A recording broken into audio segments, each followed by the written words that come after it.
This painting has really some good, bold, artistic decisions that are made.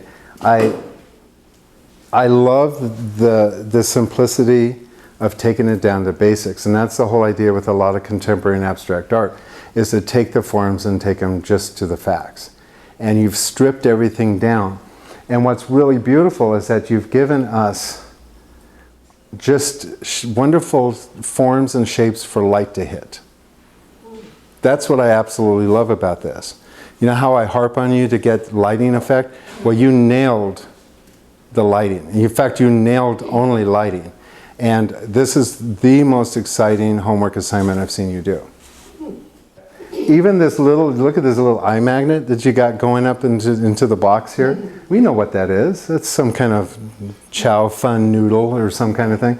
Your chopsticks, unfortunately, they're kind of warped and stuff. But the angles, the colors, the setting of things, I mean, this almost illuminates in the inside of that box.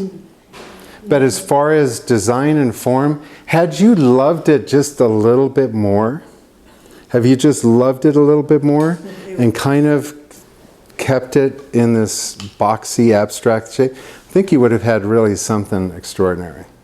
When I tell you I don't want to have paintings of things, I want to have effects, this painting is not of the boxes. It's about how the light hits the different boxes and surfaces.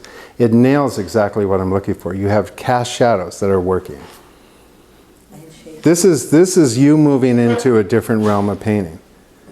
And I know it's hard for everybody here to believe that because we're looking for the detail stuff. But this is really bold and strong and powerful and interesting and all those things. You put this into a room of people who are doing more contemporary art and you would have a lot of oohs and ahs because it is really wise.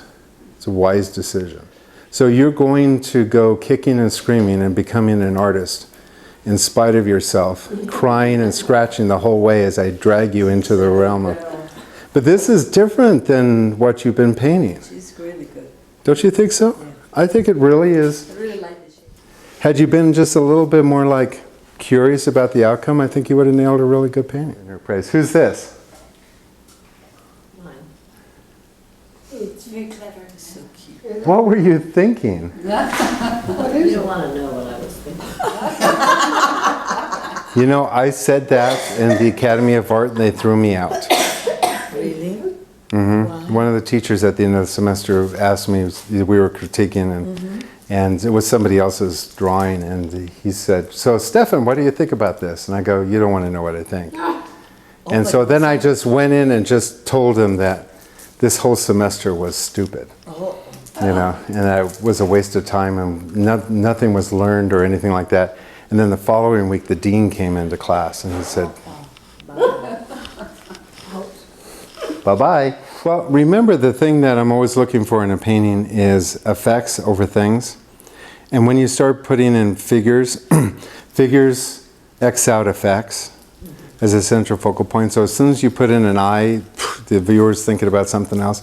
So you've lost the whole effects. The great thing about Chris's painting is that it's all about effects and not anything. It's just, you know, how light hits boxes. Here you're starting to deal with things again and not the effects. And, you know, they're clever. And I love your work because it's clever. And artistically, I wouldn't never want to, like, pull you out of that. It's just so that you understand what's happening as a viewer, is that you're pulling away from the overall concept. And it's no longer Chinese takeout. It's more like a Chinese parade kind of thing going on, you know. And so if I'm looking for one thing and you come with the other, then it's just your artistic judgment, but then I have nowhere to go with it as far as what I'm looking for. I think what it is that when I'm giving homework assignments out, I want you to deal with the confines of what we're doing and then build a structure with that. Deal with the limitations of what I give you, or you can add things in, but not take it into like another conversation, which sometimes your paintings do.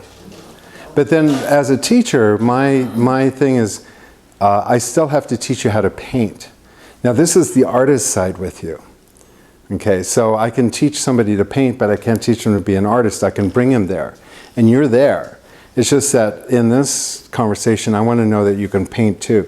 Can you paint highlights and shadows and cast shadows? Can you put together a composition with structure? Now, that's a Chinese meal that is worth taking home. Whose is this? It's mine. Levon. It's excellent. Oh my goodness, where did you get that meal? Chef Chu's. Yeah. Chef Chu's? It looks like Chef Chu's. Look at that box. That box is like, whoa. That's like a souvenir box. So let's take a look at this. Where's your central focal point? Right at the box, and it kind of goes down to the top of the chopstick there.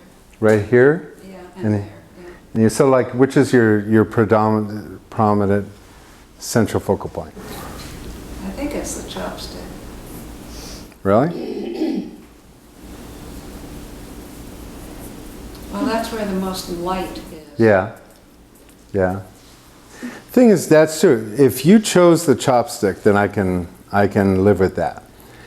If I chose something, I would probably choose something else. And just hear me out for a sec.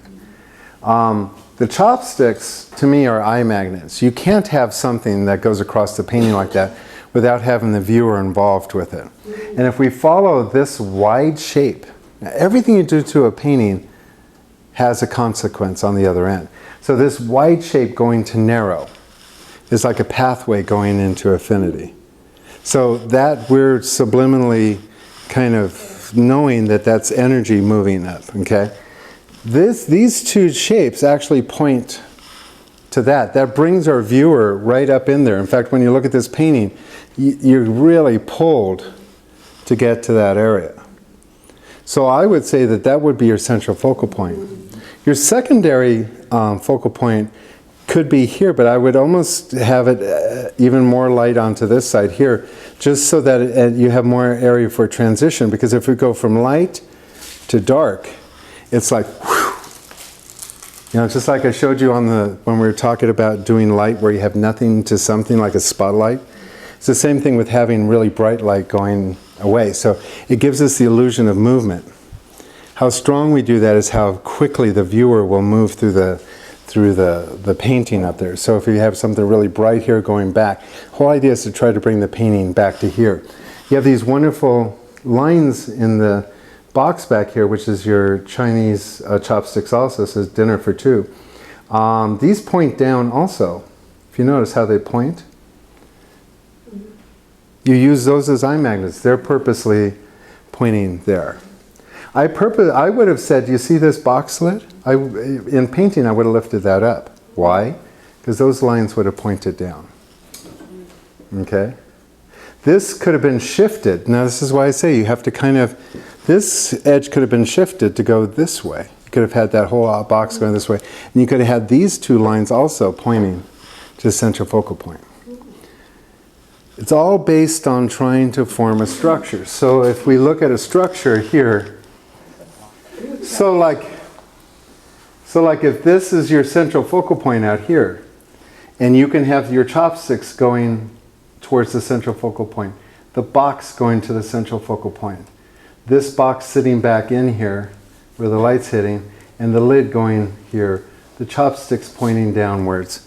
The fortune cookies, one here, pointing inwards in here. The table going this direction and this direction. Notice how this is starting to look like a starburst. Okay? That's a structure. That's a structure. And if you, in that space, put in another structure like this, there's no end to the possibilities that you can turn that into something. So, very good job. And perfect for our conversation.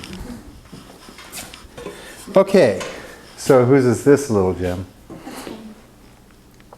What were you thinking? I wasn't.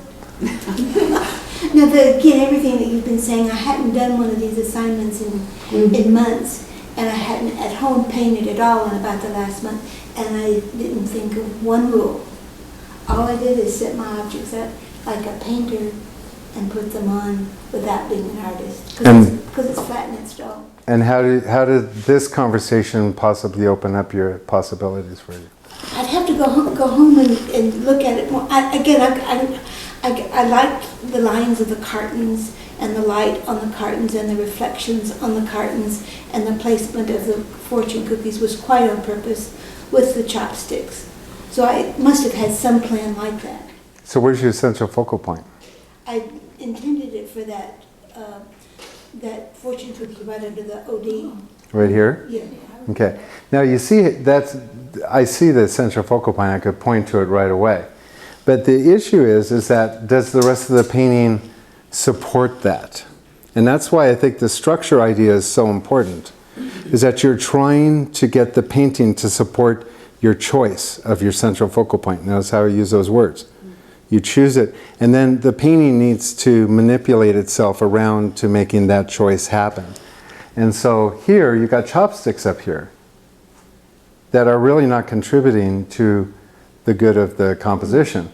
You could have a chopstick laying, move this over and have a chopstick laying straight to it. I mean, it sounds cheesy, but you would have an eye magnet pointing, ta-da! And you could have had the chopstick in shadow in here and the table in here, and slowly had the chopstick go from dark to light, which gives us a little bit of power. What you could have done is lay another chopstick on the top of this, bringing the viewer, again, pointing to that point there. This box could have been opened more so that the edge of the box points down. There's some decisions that you could make. You could line up the fortune cookies so there's one here, and one here, so that da-da-da-da-da-da. Or taking this fortune cookie out and use the wrapper in such a way. Or fortunes. You have two fortunes you could have laid down so they could have lined up in there. In the background you could have put the bag in or put in a design of Chinese wallpaper that could have had some design. The cast shadow that you have, which is really great here, could have been this way. Could have manipulated so that that shadow would have been this way, again pointing to your focal point. See how this line, it's not contributing. It's great that you have it in there, but is it contributing anything to the composition? We want to try to move the viewer all around here based on an overall structure from the beginning, and see if you can't have all of your cast support you. So if we look at a stage, you have your star, and everything on that stage has to work with the rest of the overall scene. All in all, it's really great. I think if you're going to have the light here, which direction is the light coming from? From the left. Left-hand side. I would like to have seen the light a little bit lower so you had a little more cast shadows. I'd like to see a little bit more light on the plastic. In fact, if you would have done this, I probably would have said that probably the light on the plastic could have been more interesting than the light on the fortune cookie, depending on how you manipulate it. In fact, that could have been here and that could have been over here. Because I think that cellophane, the effect of transparent light on cellophane would have been more interesting than just on the cookie. So I think you could have gotten more interesting central focal point here. But I love the black box. Yeah, it's good. I'm glad that you painted it. But I've given you some things to think about this week. I mean, that's why we do these homework assignments. Now, since I've got you all thinking,